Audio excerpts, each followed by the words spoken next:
Sadig masakit na ba ang tainga mo habang nagbibiyahe ka? Patag naman ang karsada pero marami ka naririnig na kalansing, lagatok at para kang laging nasa lubak-lubak.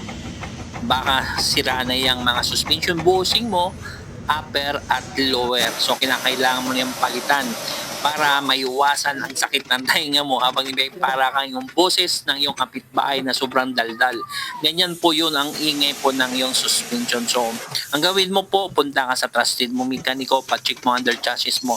Baka kailangan ng palitan ng suspension ng bushing mo, upper at lower papalitan. Siyempre, chichikin mga pangilalim niya, baka may tama na rin yung shock mo o ano pa man. Katulad nito, grabe ng sira ang kanya pong suspension bushing. Kinakailangan na guys ay palitan na ito. At siyempre, isa pa dyan, may budget ka. Kapag bushing lang, dadalhin sa machine shop niya, ipaabit. Kung kayang-kaya ng budget, palitan ng buong suspension bushing o suspension arms, lower at upper na ang inyong pong papalitan para mas maganda at kapag nagbiyahe ka, swabing-swabi habang ka nagbibiyahe at maganda ang laro ng iyong suspension, magandang laro ng iyong shock at siguradong panatag ang biyahe mo, hindi na kumakati sa kaliwa at sa kanan. Muli, Mr. Pads.